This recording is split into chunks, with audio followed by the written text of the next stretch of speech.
Breaking news. రేపు పాడేరులో deputy CM Pawan Kalyan పర్యటించనున్నారు. తొలిసారి గిరిజనులతో కలిసి పార్టీ ఆవిర్భావ వేడుకలు జరుపుకోనున్నారు. ఈ సందర్భంగా 2.4 కిలోమీటర్ల రహదారిని కాలినడకన పవన్ పరిశీలించనున్నారు. అనంతరం గిరిజనులతో కలిసి డిప్యూటీ సీఎం భోజనం చేయనున్నారు.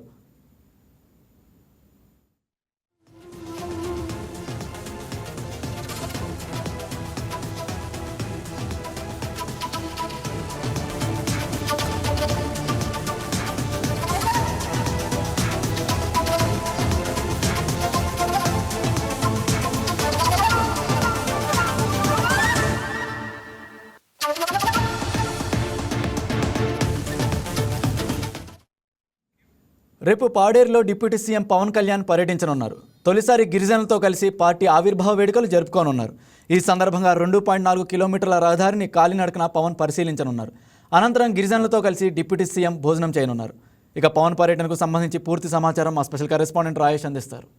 Good evening Rajesh. రేపు పాడేరులో డిప్యూటీ సీఎం పవన్ కళ్యాణ్ పర్యటించున్నారు. ఇక దీనికి సంబంధించి మీ దగ్గర ఉన్న అప్డేట్స్ ఏంటి?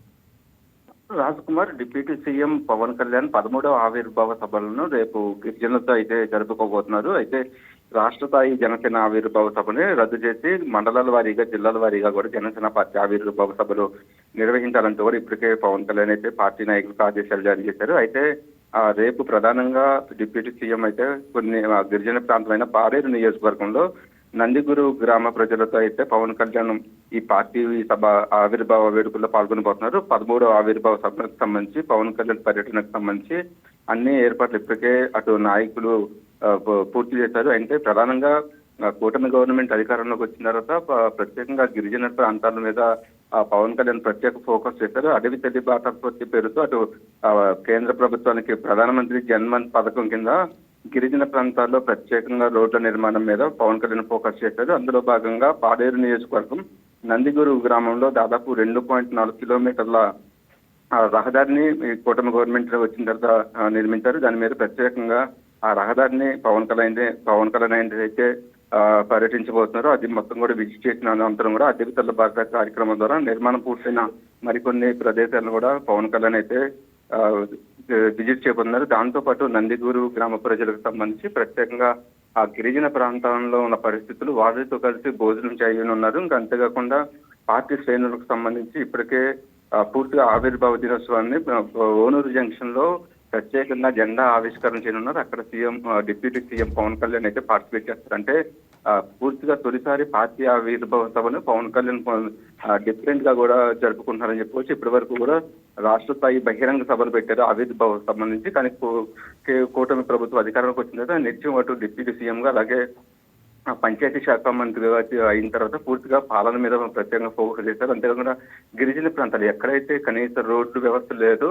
అక్కడికి ప్రత్యేకంగా పవన్ కళ్యాణ్ వెళ్లి స్వయాన 4-5 కిలోమీటర్లు కూడా గతంలో నడిచి అక్కడ వాళ్ళ పరిస్థితులు, జీవన శైలిని కూడా పూర్తి స్థాయిలో పవన్ కళ్యాణ్ తెలుసుకున్నారు. ఇంకా అప్పటి నుంచి కూడా పూర్తిగా ఉంటే అక్కడ ఆ గిరిజన ప్రాంతాల్లో ప్రత్యేకంగా పంచాయతీకి సంబంధించిన నిధులు కావచ్చు, అలాగే ప్రత్యేకంగా అటు కేంద్ర ప్రభుత్వం, రాష్ట్ర ప్రభుత్వం రెండు ప్రభుత్వాలకు సంబంధించి కొన్ని నిధులు కేటాయించి అడవి తల్లి బాటానికి కూడా ప్రత్యేకంగా ఒక పేరు పెట్టి గిరిజన ప్రాంతాల మీద ప్రత్యేకంగా ఫోకస్ చేశారు. అయితే తొలిసారి ఆ గిరిజనులతో పవన్ కళ్యాణ్ ఆవిర్భావ సభల్లో వేడుకోవడం కూడా అటు కార్యకర్తల్లో కూడా కొంత జోష్ వస్తుందని చెప్పుకోవచ్చు. ఎందుకంటే ఆవిర్భావ సభలు అనేది అట్టహాసంగా జరుపుకున్నారు. కానీ ఒక సామాన్య గిరిజనులతో వేడుకలు జరుపుకోవడం, వారితో కలిసి అటు రహదారిని విజిట్ చేయడం, వారితో కలిసి మాట మంచితో పాటు ప్రత్యేకంగా వారితో కలిసి భోజనం చేయడం అంటే కూడా గిరిజన ప్రాంతాలకు సంబంధించిన జీవన శైలి మీద డిప్యూటీ సీఎం ప్రత్యేకంగా ఫోకస్ పెట్టారు. తొలిసారి ఈ ఆవిర్భావ సభలు అంటే 13వ ఆవిర్భావ సభలు తొలిసారిగా గిరిజన ప్రజలతో రేపు పాడేరులో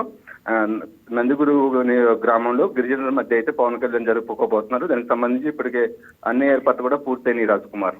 ఓకే రాజేష్. ఇక అయితే పవన్ కళ్యాణ్ ఈ పర్యటన ముఖ్య ఉద్దేశం ఆల్రెడీ గిరిజనులతో కలిసి ఆయన భోజనం చేయడం కానీ, రేపు కాలినడకన ఆ రోడ్లను పరిశీలించడం కానీ, ఇవన్నీ చూస్తే అక్కడ గిరిజనుల్లో కూడా ఇక పవన్ కళ్యాణ్ పై మంచి నమ్మకం, విశ్వాసం కూడా ఇవన్నీ కలుగుతుందని చెప్పవచ్చు. దీనికి సంబంధించి మీరు ఏమంటారు?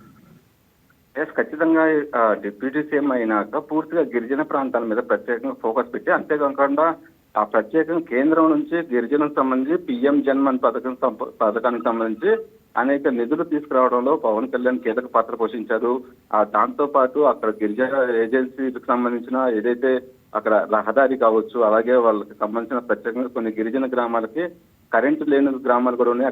గ్రామాలకి ప్రత్యేకంగా కరెంటును ఏర్పాటు చేయడం, అలాగే పంచాయతీలకు సంబంధించి అక్కడ భవనాలను నిర్మించి పూర్తిగా అటు పాలన అనేది గిరిజన ప్రాంతాల ప్రజలకు కూడా అందుబాటులోకి తీసుకెళ్లే విధంగా కూడా ప్రత్యేకంగా ఫోకస్ చేయడం. అటు డిప్యూటీ సీఎం లాంటి వ్యక్తి తొలిసారి గిరిజనులతో కలిసి ఇలాంటి ప్రోగ్రాంలో పాల్గొనడం కూడా అటు గిరిజన ప్రజలు కూడా చాలా ఆనందం వ్యక్తం చేస్తారు. ఎందుకంటే ఎన్ని గవర్నమెంట్ వచ్చినప్పటికీ కూడా కనీసం గిరిజన ప్రాంతాలని విజిట్ చేసిన నాయకులు లేరు. కానీ పవన్ కళ్యాణ్ ప్రత్యేకంగా గిరిజన ప్రాంతాల్లో okay right Rayesh, thank you.